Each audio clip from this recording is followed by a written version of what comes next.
think I fell in love with opera when I was around 9 years old, and I started getting more advanced musically in the Royal Conservatory of Music and studying classical piano. And I always knew that classical music had such a challenge to it, technique-wise, to evoke such emotion in the audience with such a powerful voice. And I knew that I wanted to do something challenging like that.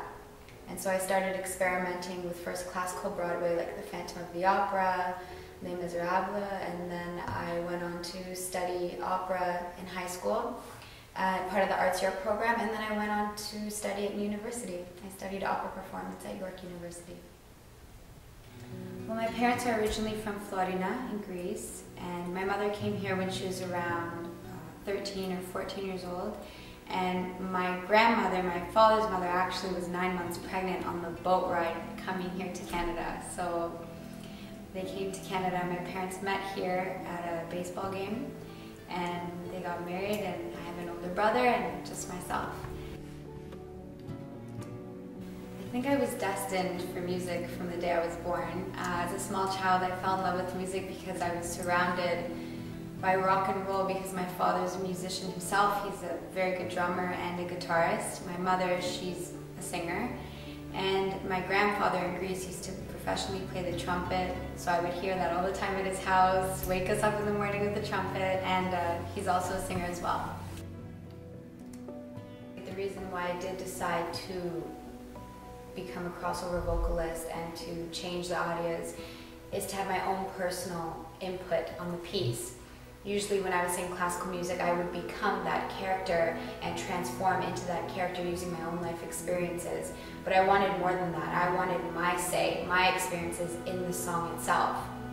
So that's why I changed the music. And I've been in love, I've been hurt, I have been through those emotions, and those are great inspirations for when you need for music. So I've translated any emotion I have in my daily life, whether it be happiness, pain, guilt, into my voice, into my character, and into what I want to say. And as a mirror, I like the reflection back. Ebe Nandro Lantana is quite dramatic, but if you delve deeper into the classical audience and you delve into the characters, there's really a lot more going on than what you think. And in this aria itself, she is leaving her home, she's leaving everything she has for the man that she loves. And she reflects and she's nostalgic on her memories, so the music turns sweet and she thinks of herself as a little girl in her mother's house.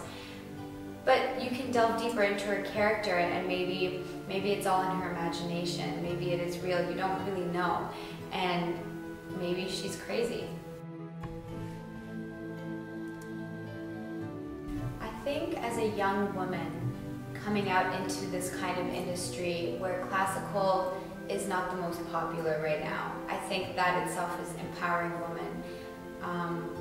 If I can inspire a young classical vocalist, a female, to change things and maybe have a modern view on this music, and even if it's a guy, that's cool too if I inspire him, but already I feel like I'm doing my job as an artist by opening the doors of classical music. I'm not going to let it die, and I can be empowering my younger audience or my younger vocalists to do the same, hopefully. You can catch me at www.KristinaVictoria.com, on Facebook, Kristina Victoria Vocalist. Ευχαριστούμε πάρα πολύ, φιλάκια.